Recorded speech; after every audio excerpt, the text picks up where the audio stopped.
I'm not really from the blogging, internet type of generation. I'm kind of old school. And I suppose all that stuff really has some value to it. But as I wrote recently, it really just burdens my heart, you know.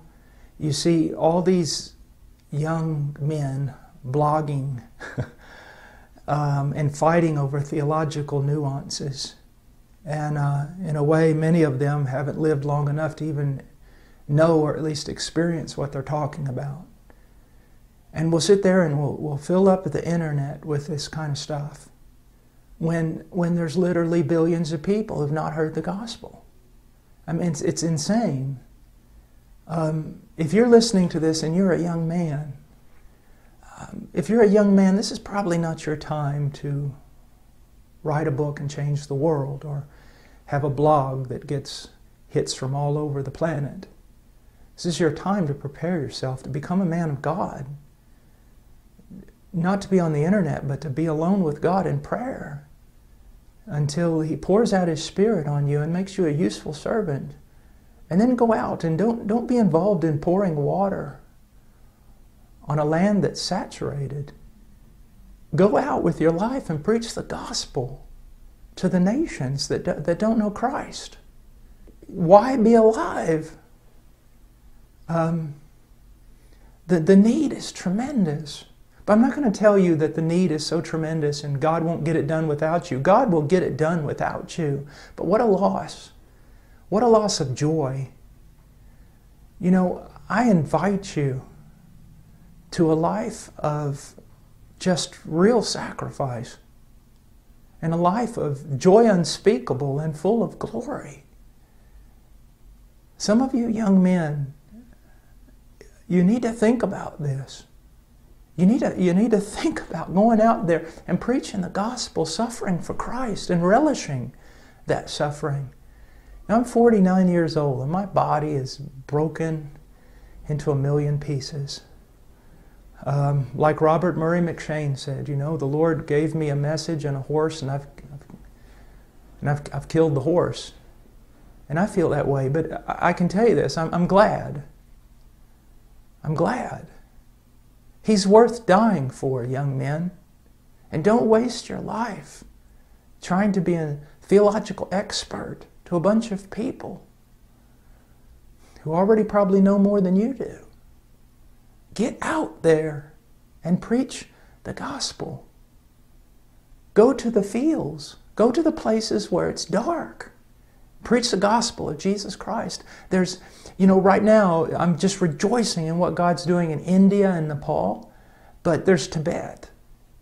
You know, God, I ask God, when are you going to open the door for Tibet? And China? And when are you going to open the door for Mongolia? A friend of mine out in California, an acquaintance of mine, Larry Pan, he has on his website or whatever, he said that he would rather be on the front lines preaching than jostling for prominence on the stage. Young men, go somewhere and die, that only God and hell will know your name. God because He loves you, and His Spirit is powerful upon you, and hell because hell hates you. Go somewhere and preach the gospel.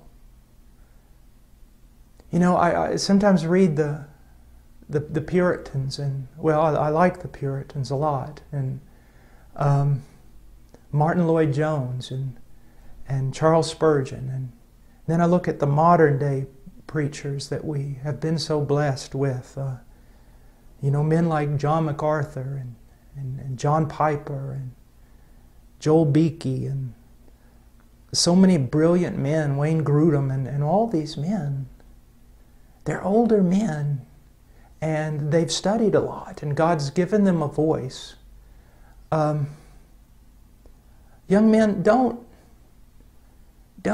try to be them, at least not now. And don't think that America needs you so much. You know, it's better to sometimes to be a, you know, if I preach in the United States, I'm just another preacher. But to go overseas and preach where no one's preaching, even if you're as pitiful a preacher as I am, you're the preacher. Go somewhere where John MacArthur and John Piper are not, and preach the gospel, and pray, and intercede. You know, all the men that I've ever studied, all of them, it's hard for me to find a common denominator in their lives. Some of them were more Calvinistic, others not. Some of them were well-known and seemed prosperous, and others seemed to die as martyrs and no one knew their name. They're all so different, but I found one thing in common, and that was their life of prayer. Prayer, enduring, persevering prayer. You know, who cares about what man knows your name? You know, the question is, does God know your name? And secondly, does our arch enemy know your name? Does he hate you with a great hatred? Not because you're some well-known preacher, but because on your knees you fight him. On your knees you wrestle with him.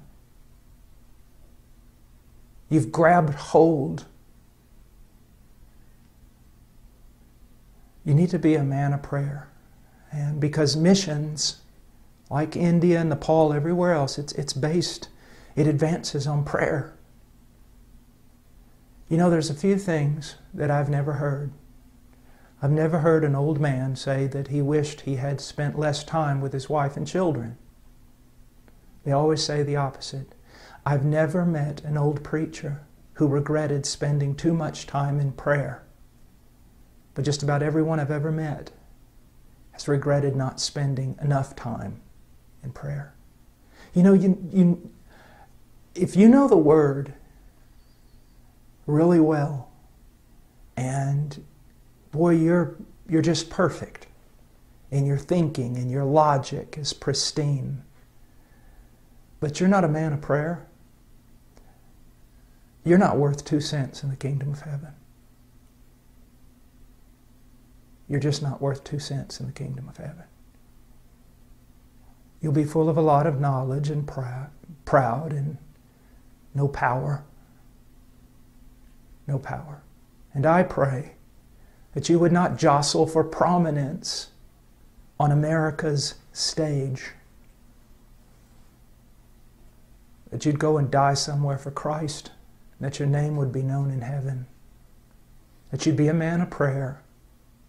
That you'd study deeply, not in order to preach to other brilliant men, but to preach properly to those who have never heard, and to pastors whom God has raised up in foreign lands who've never had the privilege of studying as you have had the privilege to study. Well, this was impromptu. I got back, I guess it was yesterday, from India and Nepal, and tomorrow I head out to the strange land of California to preach. So I'll be needing your prayers. And then when I get back, I'll going to have several weeks just to kind of get back in the groove of things here at Heart Cry, and especially to get back with my family, with my wife and my 3 little children. Please, I covet your prayers. My life, for whatever it is, it depends upon the prayers of the saints. So please pray for me and pray for us, and pray for Nepal and India and all the other countries of the world. That Christ's name will be great among the nations from the rising to the setting of the sun, and that He will receive the full reward for all His suffering. God bless you. Have a great day.